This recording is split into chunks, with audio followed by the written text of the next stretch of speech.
Um, Obviously excited to get a big win on the road this past weekend down at South Florida. Very pleased with our preparations last week. Very pleased.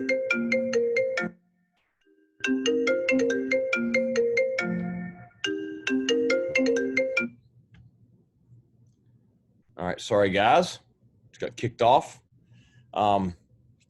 Very very pleased with the preparation going into the weekend. Pleased with the way the kids handled everything last week, and obviously that was reflected in the way we played on Saturday evening. So, liked a lot of things we did. Certainly, we had a lot of things to correct coming out of that game, but at the end of the day, just really excited to get a win on the road.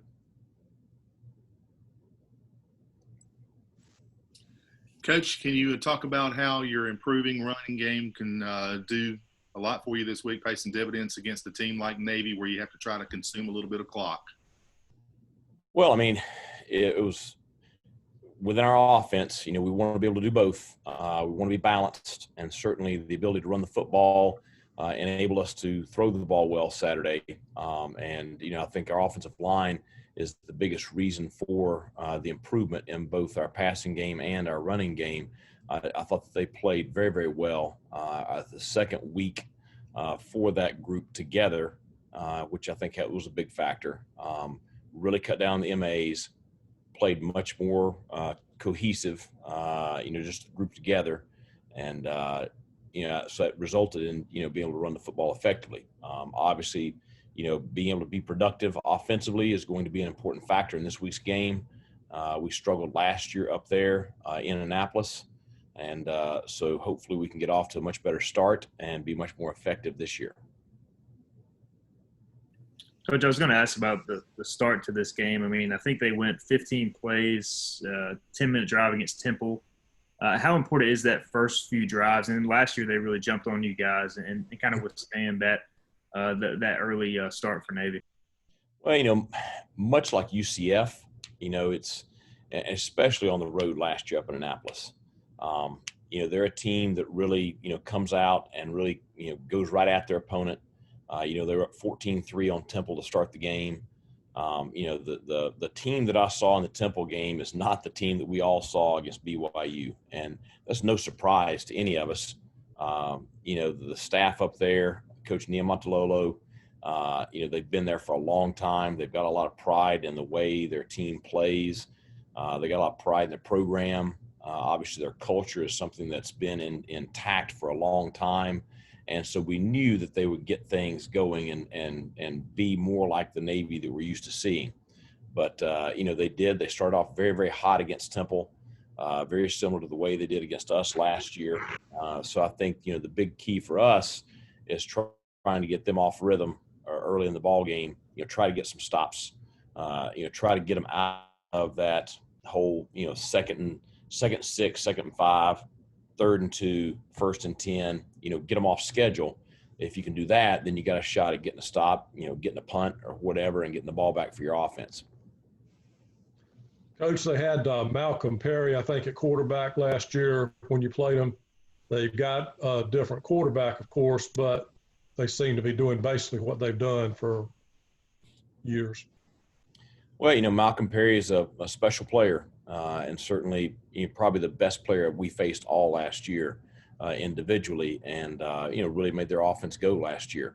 They're a little different this year, but still they're what you expect when you line up against Navy. And Dallin Morris, he's a senior, has a tremendous amount of experience in that offense. They have 3 seniors and 2 juniors on the offensive line. They have a senior and a junior fullback. So they have a very old, experienced offense. So you're going to see, a lot of the same stuff, the inside, outside veer. You're going to see the zone option.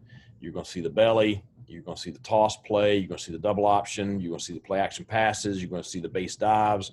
You're going to see all the things that, that you encounter anytime you line up against this offense.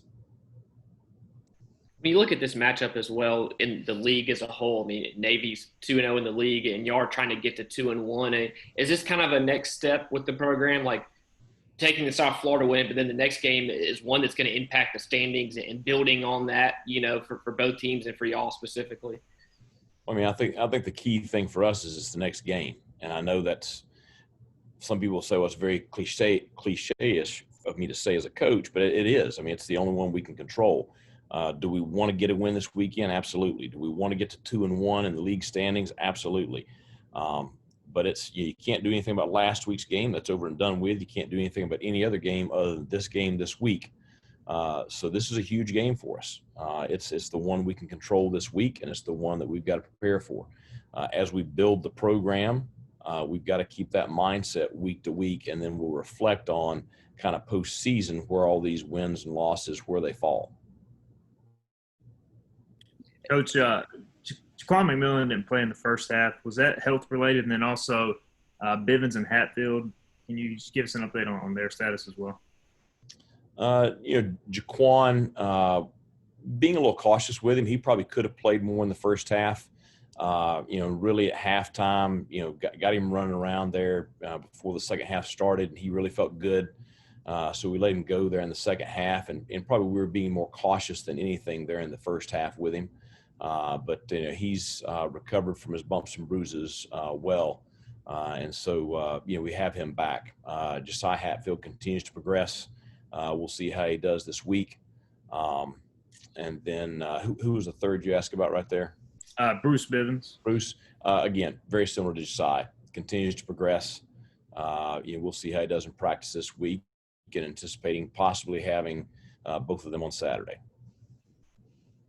Coach, looking back at the UCF game, or South Florida game rather, it seems like their defense really didn't respect Holton's ability to get outside of the pocket and run with the ball while passing. They just didn't respect his ability to kind of create on the fly. Is that something y'all saw going into the game, or is that something that just kind of developed? Well, I mean, I think probably it developed more than what we saw going into the game. Certainly, we plan each week for Holton's mobility. It's a big part of our offense, whether it's designed, RPO, quarterback zone read kind of stuff, or if it is, the scramble kind of stuff where we really work a lot with our receivers of, how to operate within the scramble drill. We had a big mistake in the scramble drill against Georgia State that ended up in a turnover. So we spent a good bit of time last week just making sure everybody was on the same page. We protected Holton much better. And so I do think when we had those situations where he was scrambling, it was not early in the play. It was a little bit later in the play usually. It wasn't a deal where he was under so much pressure that he couldn't, keep his eyes downfield to make a couple of throws. And we got a couple of throws off that. The quarterback run game, most of that stuff came off of them overplaying the dive portion of a zone read deal. Coach, I remember the last home game, the first home game, it was the build up to that, and you'd had some pauses, and that was kind of where you were at. Where are you at now? You think, you played a couple road games, 3 in a row. What have you learned through all this? I mean, just kind of navigating week to week through the season, and compared to that first home game, that seems kind of so long ago at this point. I don't know. 2020 is different than anything I've ever experienced. I don't know that you can, you say, what have you learned? I've learned to expect anything. Absolutely nothing surprises you. Anything on any given day could pop up, and you've got to be able to handle it and continue to move forward. And that's really what I've learned, is you can't control the vast majority of the things that you're dealing with. And just a quick follow-up on that, the fans this week, first game, home game, to this one, you go from a few hundred to a few thousand. Will that make a big difference? Can you feed off that energy? Sure. What do you think about, having some actual real fans this time? I think it's just going to be good to have more of the Pirate faithful in the stands. The last couple of games in Georgia and in Florida, and, those are two pretty hotbed states right now with the pandemic. We were able to experience, though, in those states, crowds at the games. So it's good that we're going to be able to experience that here at home in Greenville. And it's still only going to be 3,500 fans or so, but at least it's 3,500 fans, and it's going to be people that are passionate about the Pirates. So I look forward to having them in the stands Saturday. How did the victory dinner go? Fantastic. The steak was perfect, the shrimp was solid, and the peanut butter pie was on point. The kids really enjoyed it. Coach, can you talk about what your keys to victory are this week overall when you look at a team like Navy that consumes a lot of clock and runs the football an awful lot? What's your keys this week? Well, I think, offensively for us, we got to maximize possessions. You're going to have limited possessions playing a triple option football team. So, we've got to make the most of each one. Does that mean we have to score on every possession? No, not necessarily, but we got to limit the number of 3 and outs. We got to try to take advantage of any positive field position when we get it. And we do that by just continuing to build on what we did last week. Last week, no turnovers, very few penalties, much improved execution, strong running game, did a good job with protection in the passing game. And, as a result, we were very productive offensively. So I think continuing to build on last week offensively is going to be important this week. Defensively, you hear coaches say stop the run. That's not realistic with a triple option football team. You're not going to stop it because what they do, you need to limit the big plays. You need to play, assignment sound. I think we've got to be extremely aggressive with how we attack their offense because they're going to be extremely aggressive. So we got to match their physicality and try to win that battle. And then I do think special teams is going to be important in this game because, just like last week, average starting field position last week was the 40-yard line. Obviously, Donnie's a heck of a lot better play caller, with starting around the 40 or around midfield than he is coming off inside the 20. So the more positive field position we can give our offense and the more long fields we can give their offense, that's going to be important during the game. Going on the offensive line, the last game, I think back at that first drive, Keaton Mitchell, had some runs to kind of get things going. And first quarter, he hit some big plays. Was that key for the offensive line, just confidence-wise, to get some positive momentum? How important do you think it was for that group, especially early? I think it was. And I felt good about everything coming into the game. We had practiced well up front all week. Like I said many times on multiple interviews since Saturday night, I felt good about our team the last 48 hours of our preparation. So I felt like we were going to come out and do that, but still, coming out and doing it is really key because, our preparations have not been bad this year, but we've really struggled to show consistency on game day. And I think that just, that success early in the ball game gave a lot of guys that are very young in their playing career some confidence. And that confidence allows them to continue to have confidence in their play moving forward in the ball game. So I do think those first couple of drives, getting scores, each of the first 2 drives was important. I think getting the 4th and 2 from the 2 to score there on the second drive was important. And those things just built the confidence of the players on the field. Coach, in a normal year, I know when you face a triple option, you kind of sprinkle in practice time here or there to prepare for it. Were you guys able to do that even with no spring football and just go in a few pauses in the preseason? Were you still able to get the amount of work you wanted to? Not the amount of work we wanted to, but we were still able to get some work in. We've been preparing for this game staff-wise since Coach Harrell was hired, and certainly a background and a philosophy against the triple option was a big part of the hiring process of our new defensive coordinator. So we spent a good bit of time staff-wise. We have spent time with our players during preseason camp and also, throughout the season thus far. A big part of it has been, after practice on Sundays, we've kept the offensive scout team out there on the field and ran Navy plays after practice to make sure that they were prepared for this week. And I thought we looked pretty good on Sunday night as far as, you can never replicate what they do. But at least we had a decent look for our defense Sunday night with, at least we resembled Navy formationally and some of the motions and stuff. If as a follow up to that, do you use Ryan on scout team this week, or Hudson, or a combination of guys? We're using Ryan primarily, and I kind of joked. I was talking to Coach Harrell and some of those guys the other day. I was like, you know what, he would be a great triple option quarterback. You know, because he runs very well. He's got great feet, and he just has that savviness to him. So, you know, he's not going to hear that because I think he's a good RPO quarterback too. But he'll give us a great look this week. Coach, how big of was it to hire Coach Blake Harrell, knowing that he knows about the option to face Navy every year?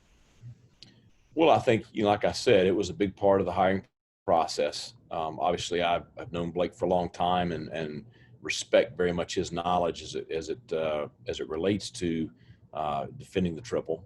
He has experience beyond his time with me, with his time at Kennesaw State.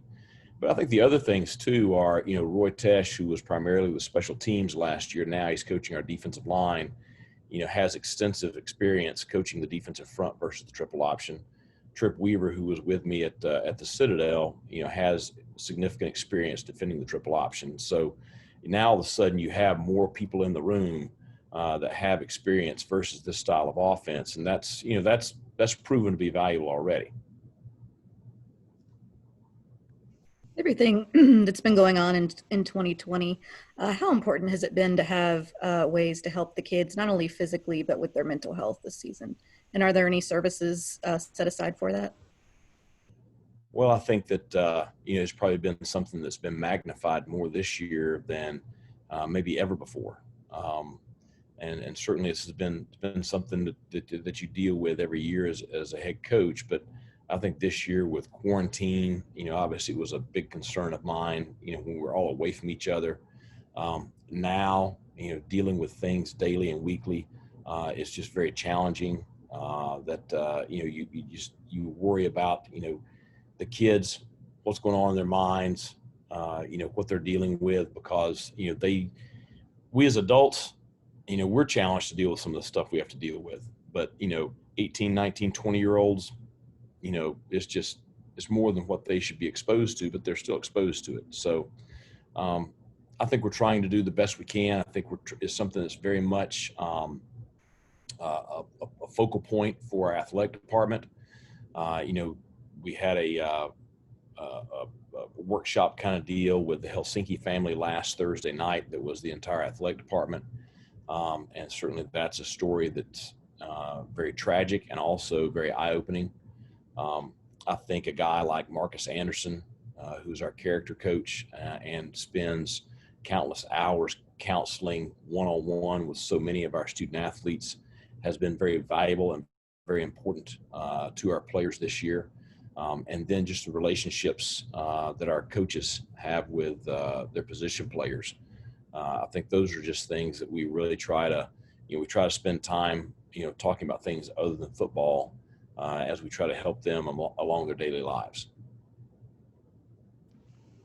Coach, new coordinator, new alignment, new system on defense, new personnel. How much better do you feel about matching up with Navy in terms of what they present? I don't know if I'll ever feel good about matching up with Navy. It's just, you know, they're so good at what they do. They're so difficult to defend. And, you know, I said this last year, you know, when we were running the triple at Lenoir-Rhyne and Citadel, you know, we did a lot of stuff, you know, clinic-wise with their staff because, you know, we respect their staff as kind of the, you know, the innovators, the cutting-edge guys. And I think, you know, you saw that a lot with their game plan last year, and just, you know, just what little I know about how they prepared for us last year, just how they went back and, you know, studying film from when I was at Lenoir-Rhyne, just on what we might do. They're really good at what they do. And so do I feel like we're going to be more prepared this year? Yes. Do I feel like we're ever going to be, you know, completely prepared or have mastered defending them? Nobody's going to ever master defending them. It's just, I think they've shown that, and just how they've responded to some of the adversity that they had early in the season, and how they played against Temple this past Saturday. Coach, this is Bill Wagner. I'm with the Baltimore Sun. I cover Navy athletics. What have you seen out of Navy so far? They've been blown out badly in 2 non-conference games, but they've found a way to pull out 2 very tight conference contests. Well, I think you can toss out the BYU game completely, and I think anybody that has any common sense and understood what the coaching staff had to go through, certainly I do as a head coach, they just were not prepared for that ball game. After watching that game, I said to myself, I wish that was the Navy team we're going to see, but it's not. That's not who we're going to see when we line up against them. And when I flip on the Temple game, I see about what I expect from Navy. I saw a team that is very, very good up front on the offensive line. They have that experience. Boy, they really come off the football just like a Navy team usually does. I think their fullbacks are fantastic, both of them. I think they have great feet. They hit it hard. They have great vision, good balance. I think the quarterback play has improved drastically since that game, way back in, early September. And I think that overall, special teams wise, I think they're as solid as anyone we've seen. I think their defense has improved drastically. I know they had a couple of guys out last week that I would expect back this week. So I think that you've seen a veteran coaching staff take a veteran team and overcome adversity and put a team on the field this last Saturday. That's what you expect. Okay, we've got time for one more question for Coach. All right, well, Coach, thank you very much. Thanks a lot.